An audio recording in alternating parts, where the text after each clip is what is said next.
Assalamu alaikum viewers. Myself Sayyida Tayyaba Bukhari and welcome to my channel. Viewers, in my last video I have discussed one of the most important skeleton of the skeletal system with details. That was the axial skeleton. With the axial skeleton complete, let's move on to the other most important skeleton of the skeletal system. And today's our topic of discussion is appendicular skeleton. Viewers, अगर आपने मेरा channel अभी तक subscribe नहीं किया तो kindly इसको subscribe कर लीजिए एंड बेल आइकन को भी प्रेस कर लीजिए ताकि न्यू आने वाली वीडियोस आपको टाइमली नोटिफाई हो सके. So let's get started.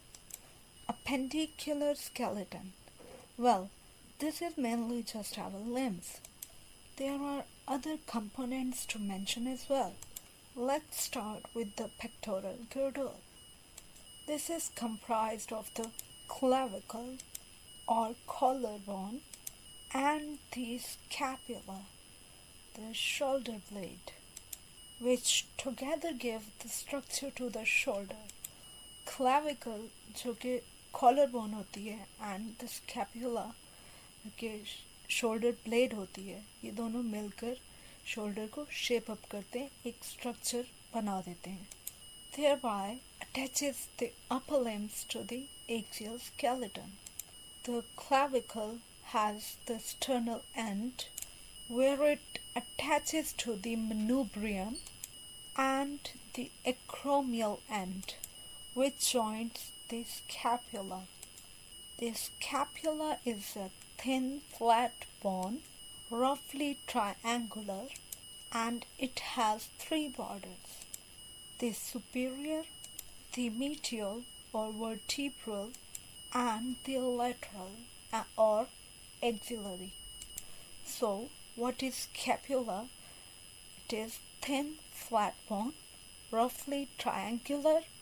It has three borders: superior, the medial or vertebral, or lateral or axillary. That's the outer one. From here we move on to the upper limb. This consists of the arm, forearm, and the hand. Though collectively we think of this whole thing as an arm. When speaking in terms of anatomy, it is just this upper portion that we call the arm. So let's start there. In the arm, we find a humerus.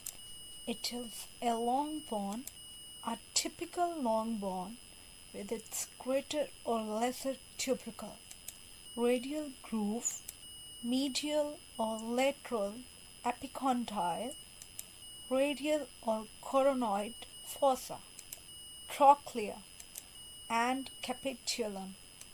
Moving on to the forearm, we now see the two bones, the radius and the ulna. These are connected all the way down by the interosseous membrane, a flexible ligament. The ulna is slightly longer, with its olecranian and coronoid process. The radius goes from wide to thin the other way. With a thin head, radial tuberosity, and the radial styloid process. From there we see the hand as many separate bones. The carpals or wrist is made of 8 short bones are called carpals. These are the scaphoid, lunate, triquetrum, pisiform, and then the trapezium, trapezoid, capitate, and hamate. Next we see the 5 metacarpals, which makes the palm of the hand, and they are simply named 1 to 5, from thumb to pinky. These connects to the phalanges which are the bones which make up your fingers. There are 14 of these bones per hand, 3 per finger, which are distal, middle, proximal phalanges, except the thumb, as it has 2, that it has no middle phalanx. Moving back over the dorsal, we see the pelvic girdle. This attaches to the lower limb to the axial skeleton, just like the pectoral girdle did with the upper limbs. Although this one has far less mobility and far more stability than the others. This girdle starts at the sacrum that I described earlier and continues with 2 hip bones. These are made of 3 separate bones at birth which fuse to become one by adulthood. I still describe the region of the hip bone as being ilium, ischium and pubis.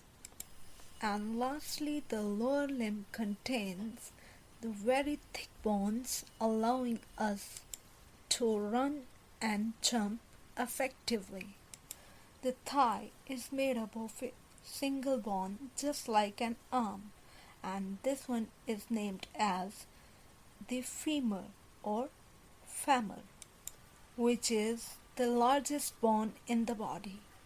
Here we see the head with a small pit called fovea capitis, then the greater or lesser trochanter, the intertrochanteric crest, the gluteal tuberosity, linea aspera, the medial and lateral condyle and epicondyle, intercondylar fossa, and patella. From there we go to the leg, which, like the forearms, contains 2 bones, tibia and the fibula. Again we see the interosseous membrane between them.